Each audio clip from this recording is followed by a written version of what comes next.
नमस्कार दोस्तों, आज की इस वीडियो में आप सभी को साइंस का महत्वपूर्ण ऑब्जेक्टिव बताने वाले हैं। ये ऑब्जेक्टिव आपको 100% 2026 बोर्ड पेपर में लड़ने वाला है, तो आप लोग इस वीडियो को शुरू से लेकर अंत तक जरूर देखिए।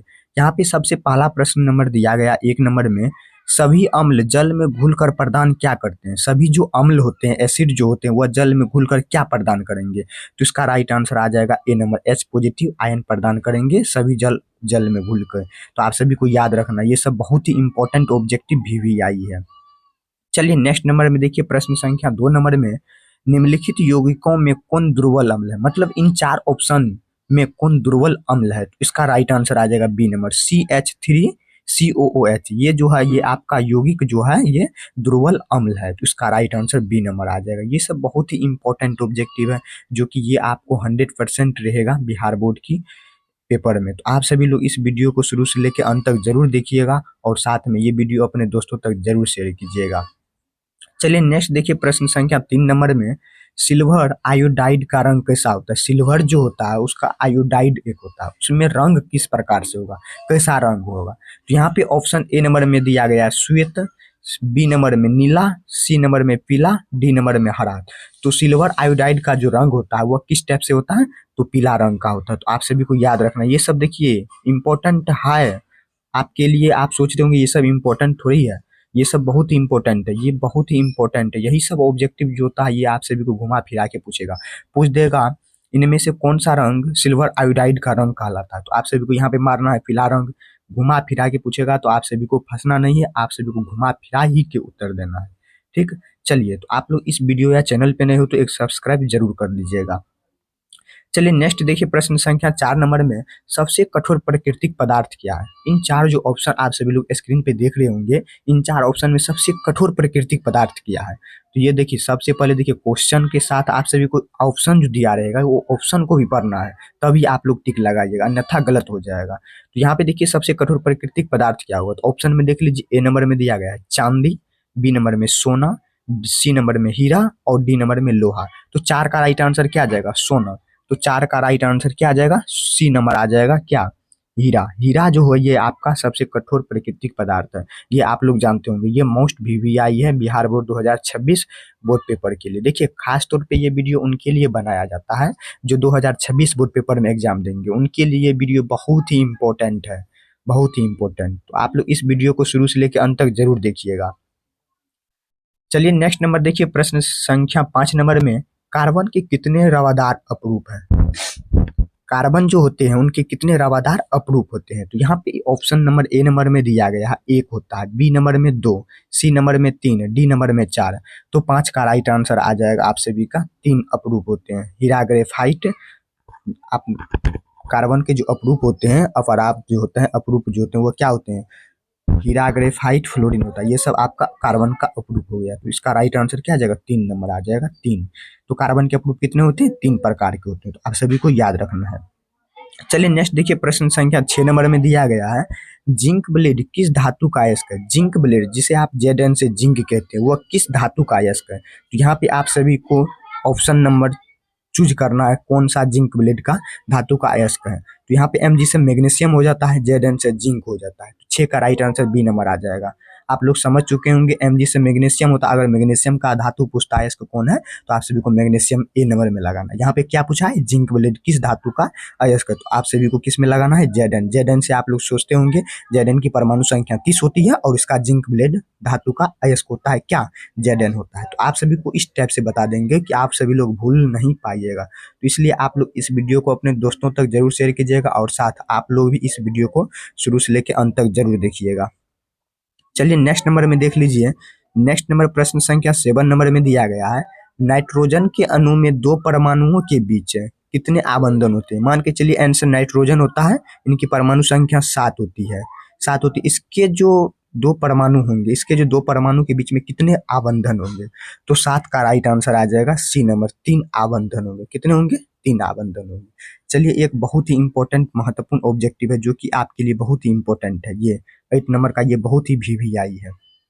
इसको आप लोग एक कॉपी में जो VVI है उसको आप लोग लिखते चलिए अपने मन मुताबिक से, जो आपको लगे ये बहुत ही इंपॉर्टेंट महत्वपूर्ण ऑब्जेक्टिव है। देखिए यहाँ पे एल्काइन, एल्काइन का सामान्य सूत्र क्या होगा, एल्काइन जो होता है उसका सामान्य सूत्र क्या होगा, एल्काइन। तो इसका राइट आंसर क्या आ जाएगा, 8 का सी नंबर आ जाएगा, CnH2n प्लस -2 प्लस किस में होगा, एल्केन में होगा। एल्काइन में क्या होगा, CnH2n होगा। ये एल्काइल हो गया, ये एल्किन हो गया, तो यहाँ पे सब चीज दिया गया है। तो आप सभी को याद रखना है, ना कि भूलना है। ये सब बहुत ही इंपॉर्टेंट ऑब्जेक्टिव है, तो आप लोग ये वीडियो अपने दोस्तों तक जरूर शेयर कीजिएगा। चलिए नेक्स्ट नंबर में देखिए, नेक्स्ट नंबर में देखिए प्रश्न संख्या 9 नंबर में, 9 नंबर में दिया गया है किलोवाट घाटा घंटा, जिसे KWS से आप लोग डिनोट करते हैं, उसका जो मात्रक होता है वह किस टाइप से होता है, किलोवाट घंटा का मात्रक क्या होता है। तो इसका राइट आंसर यहाँ पे ऑप्शन पहले देख लीजिए, ऊर्जा का, बी नंबर में समय का, सी नंबर में द्रव्यमान का, और डी नंबर में शक्ति का।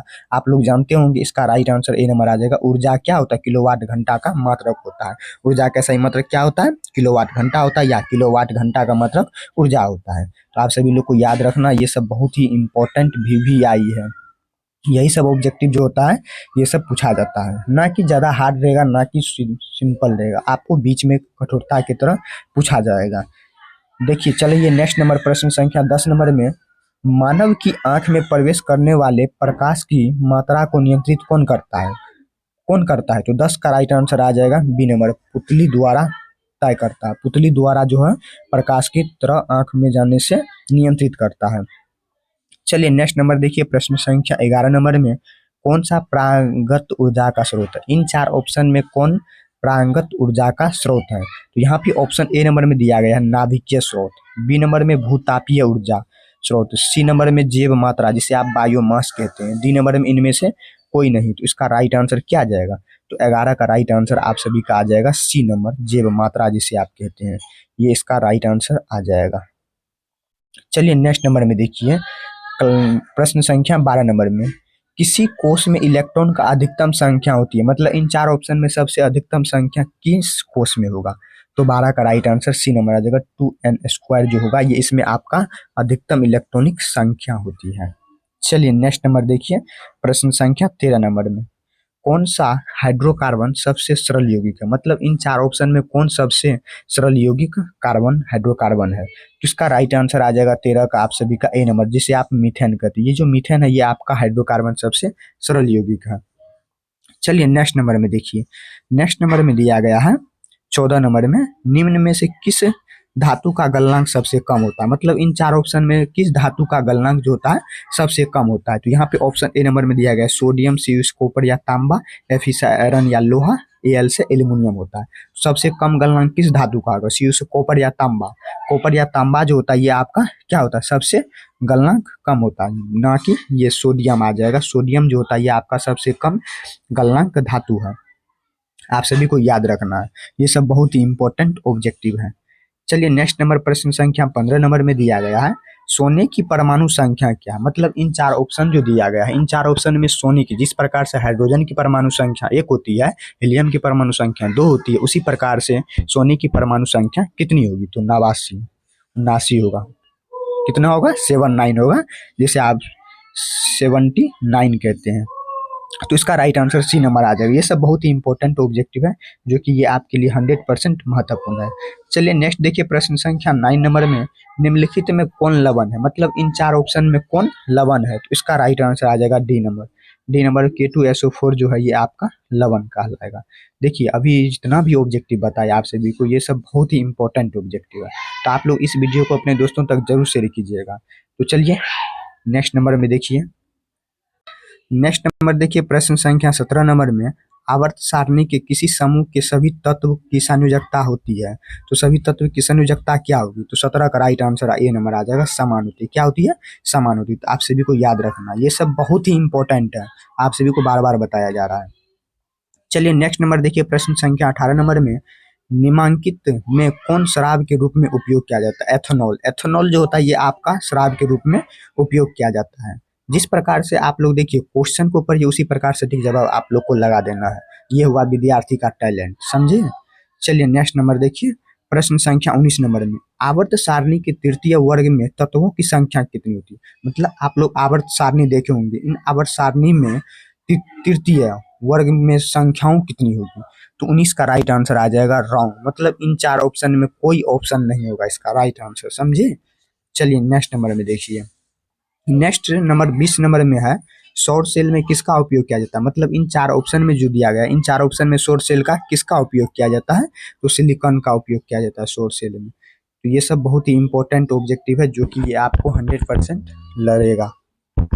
चलिए नेक्स्ट देखिए 21 नंबर में, एक तत्व का इलेक्ट्रॉनिक विन्यास 287 है तो इस तत्व की परमाणु संख्या कितनी होगी। आप सभी लोग को यहाँ पे जोड़ लेना, 2 8 10 हुआ, 10 7 17 हुआ, तो इसका राइट आंसर क्या आ जाएगा 17, जिसे आप क्लोरीन कहते हैं। क्लोरीन का इलेक्ट्रॉनिक विन्यास कितना होता है, 287 होता है। तो आप सभी को याद रखना है, ना कि भूलना है। ये सब बहुत ही इंपॉर्टेंट ऑब्जेक्टिव है। क्लोरीन का कितना आ जाएगा इलेक्ट्रॉनिक विन्यास, 287 आएगा, तो आप सभी को याद रखना है। चलिए नेक्स्ट 22 नंबर में, ड्यूराम्यूनिन किस धातु का मिश्र धातु है। ड्यूरालुमिन जो है वह किस धातु का अयस्क है, तो एल्युमिनियम धातु का अयस्क है। चलिए नेक्स्ट नंबर में देखिए, नेक्स्ट नंबर में दिया गया है प्रश्न संख्या 23 नंबर में, सोडियम फास्फेट का अणुसूत्र क्या होता है। सोडियम फास्फेट जो होता है उसका अणुसूत्र क्या होगा, तो 23 का राइट आंसर आप सभी का निकल के आ जाएगा बी नंबर, Na3PO4 जो होता है ये आपका सोडियम फास्फेट का रासायनिक सूत्र होता है।